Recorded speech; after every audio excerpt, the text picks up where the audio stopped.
जो मेन समस्या है वो है स्वास्थ्य, शिक्षा और बेरोजगारी। और एक जो अहम है वो है जागरूकता की कमी के कारण लोगों का जीवन भी थोड़ा अस्त व्यस्त है। वो समझ नहीं पा रहे हैं कि हमें किस डायरेक्शन में जाना है या हमें क्या करना है, हमारी समस्या का समाधान हम किससे लेना है या उस समस्या से हमें निपटने के लिए क्या करना है। और मुद्दा अगर नहीं होगा तो आपका चुनाव में आना बेकार है, क्योंकि विकास सब लोग विकास चिल्लाते हैं और 7 निश्चय योजना को ही विकास बताते हैं। और आज हम अगर किसी के घर में आज भी बच्चे अनपढ़ रह जाते हैं तो वहाँ हम विकास की बात नहीं कर सकते। अगर आज भी कोई डिलीवरी पेशेंट घर पे ही दम तोड़ देती है एक एम्बुलेंस की सुविधा के असुविधा के कारण, तो वहाँ पर हम विकास नहीं कर सकते। आज विकास कोने कोने में ज़रूरी है, शिक्षा ज़रूरी है, स्वास्थ्य ज़रूरी है। अगर घर में कोई समस्या नहीं है तो हम कह सकते हैं कि हमारा समाज विकसित है और विकास कर रहा है। असमर्थ हैं, जिनका कोई नहीं है, जो लाचार है फीस देने में या दवाई खरीदने में, तो उनके लिए भी फ्री में सुविधा मुहैया कराई जाएगी। तो मैं चाहती हूँ कि औरतों में शिक्षा, हर लड़की को एजुकेटेड किया जाए, हर लड़की को शिक्षा के साथ साथ जो और चीज़ें हैं जैसे सिलाई बुनाई कढ़ाई सिखाई जाए ताकि उसका भी जीवन यापन आसानी से। जय हिंद, मेरा नाम शाहजहां आलम है। अभी हम पहुंच चुके हैं कटिहार जिले के सुखासन पंचायत में। आज हमारे साथ बात करने के लिए मौजूद हैं मेहरुन्निसा जी, जो कि सुखासन पंचायत से इस बार मुखिया पद की दावेदारी रख रहे हैं और आज नॉमिनेशन के लिए जा रहे हैं। तो सबसे पहले स्वागत है आपका हमारे खास कार्यक्रम पंचायती सियासत में। जी, आप लोग का भी स्वागत है सुखासन पंचायत में। जी, आप आज मुखिया पद के नॉमिनेशन के लिए जा रहे हैं, तो किन उम्मीदों के साथ जा रहे हैं? आज मैं सुखासन पंचायत से मुखिया प्रत्याशी पद के लिए नॉमिनेशन के लिए जा रही हूँ जी। और मुझे उम्मीद है जिस तरह से लोगों का एक्साइटमेंट है और लोग मुझे लेके उत्साह दिखा रहे हैं, तो मुझे उम्मीद है कि लोग भरपूर समर्थन रहेगा, क्योंकि इस बार लोगों ने ठाना है कि वो निष्पक्ष चुनाव करेंगे जी। और इस बार रियल कैंडिडेट को लोग निकालेंगे। अच्छा। तो उम्मीद है कि लोग इस चीज़ को बेहतर समझ रहे हैं और करेंगे इंशाल्लाह। अच्छा, आप चुनाव लड़ रहे हैं तो और भी बहुत सारे पद थे, तो आपने मुखिया पद को ही क्यों चुना? देखिए, पद तो बहुत है, वार्ड मेंबर का है, वार्ड सदस्य का, सरपंच का है, मुखिया का, MLA MP कुछ भी लड़ सकते हैं जी। तो मेरे लिए सबसे मैटर करता है कि मैं एक समाज की बहू हूँ, बेटी हूँ, तो मेरे समाज में क्या हो रहा है उस चीज़ पर मुझे मेरा ज़्यादा फोकस उस चीज़ पर है। तो जब मैं अपने समाज में सब चीज़ों को सुव्यवस्थित कर लूँगी, सुनिश्चित कर लूँगी, 7 निश्चय योजना के साथ साथ मुखिया का क्या काम होना चाहिए, लोगों के बीच क्या समस्या है उसका समाधान कर लूँगी, उसके बाद आगे बढ़ूँगी। तो मेरा सब पहला जो मकसद है इस गाँव समाज में चीज़ों को सुनिश्चित करना और लोगों के बीच की समस्याओं को दूर करना। इसलिए मैंने मुखिया पद को चुना, क्योंकि मुखिया का काम होता है पंचायत को लेकर चलना, तो इसलिए मैंने पंचायत पर ध्यान दिया है। अच्छा, अभी आप जैसे चुनाव लड़ रहे हैं तो किन किन मुद्दों के साथ आप चुनावी मैदान में हैं?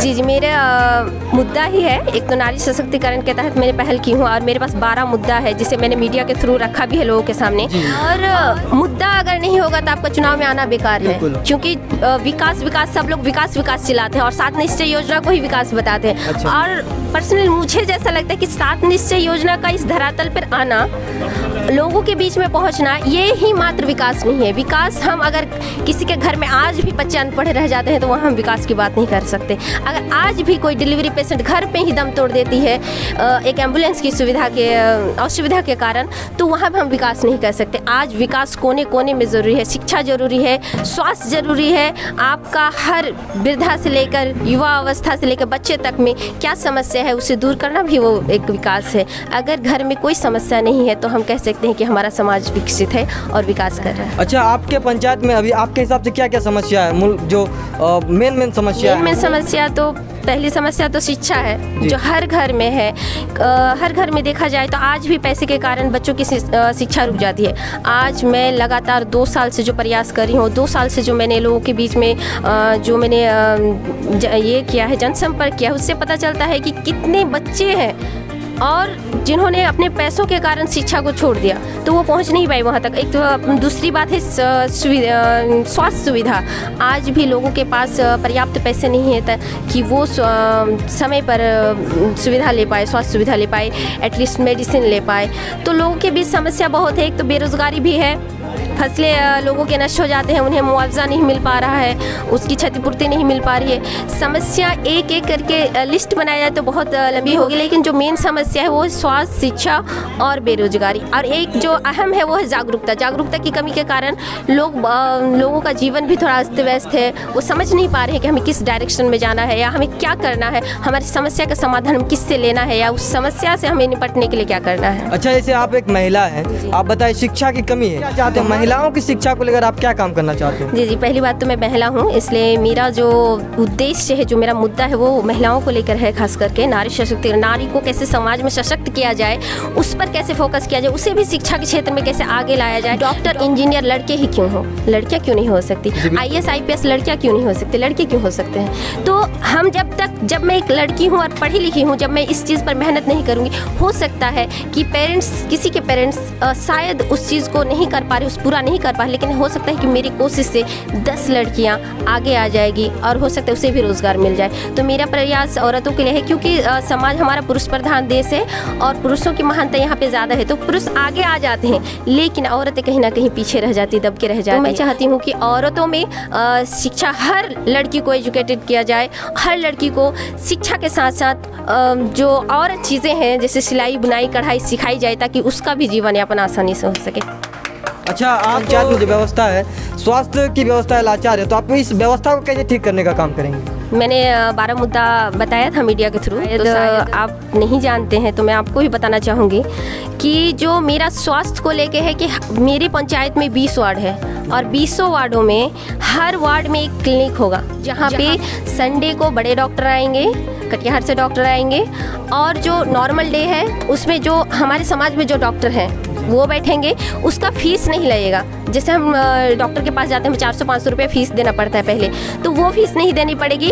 आपको मेडिसिन का फीस देना पड़ेगा, खाली दवाई का पैसा देना पड़ेगा, उसमें भी 20% छूट है। यानी आप अगर 100 रुपये की दवाई खरीदते हैं तो 80 रुपये आपको देना पड़ेगा, और 500 रुपये की दवाई खरीदते हैं तो 400 रुपये देना पड़ेगा। तो इस तरह से जब मैं करूँगी तो लोगों को सुविधा मिलेगी और लोग वहाँ पर जाएंगे और अपना इलाज कराएंगे। और जो असमर्थ हैं, जिनका कोई नहीं है, जो लाचार है फीस देने में या दवाई खरीदने में, तो उनके लिए भी फ्री में सुविधा मुहैया कराई जाए। कहा जाता है कि एक सक्सेसफुल इंसान के पीछे एक औरत का हाथ होता है, तो क्या लगता है इस बार सुखासन पंचायत में, जो इस पंचायत की जो सक्सेसफुल या फिर विकसित की ओर लाने में क्या एक औरत का महत्वपूर्ण योगदान रहेगा? जी, लोग अभी समझ गए हैं कि पुरुष प्रधान देश है, लेकिन यहाँ भी नारियों का सम्मान, मान सम्मान है। लोग उसे भी इज्जत से देखते हैं, उसे भी एक दर्जा देते हैं। तो इंशाल्लाह मुझे जहाँ तक लगता है कि लोगों के बीच आज भी ये चीज़ कायम है, और जब लोगों के बीच मैं हूँ, लोग मुझे देख रहे हैं, रियलिटी देख रहे हैं, तो वो ज़रूर मुझे सपोर्ट करेंगे और मुझे आगे लेके जाएंगे, ताकि मैं भी महिलाओं के लिए आगे बढ़कर कुछ कर पाऊँ। फिर मैं आप अपने पंचायत के जो भी लोग हैं, या फिर चाहे महिलाएं हो या फिर पुरुष हो, उनको हमारे चैनल के माध्यम से आप क्या संदेश देना चाहते हैं? जी, संदेश रहेगा उन औरतों से, पुरुषों से, सभी से, युवा वर्ग से, सभी से, कि आप एक बार निष्पक्ष होकर, निस्वार्थ होकर चुनाव कीजिए। उसमें भी अलग मज़ा है। जब तक आप ये चीज़ नहीं करेंगे, तब तक आपको ये चीज़ पता नहीं चलेगा कि असल में कौन हकदार है और असल में कौन नहीं है। तो एक बार मेरी अपील है आप लोगों से कि एक बार निष्पक्ष होकर असल कैंडिडेट को जिता के देखिए और देखिए कि वो कार्य कैसे करती है। तो आप लोग से अनुरोध है कि आप लोग मेरा साथ दें और मुझे आगे लेके जाएं, ताकि हमारा समाज भी औरतों में विकास कर पाए और औरतें भी समाज में पुरुषों के साथ साथ समानता पाए और वो भी आगे बढ़े। इसी के साथ मैं पूरी मेरी सुखासन वासियों को धन्यवाद देना चाहती हूँ और मीडिया वालों को धन्यवाद देना चाहती हूँ कि वो यहाँ तक आए और मेरी बातों को मीडिया के ज़रिए लोगों तक पहुँचा रहे हैं। तो उसके लिए आप लोग सबको धन्यवाद।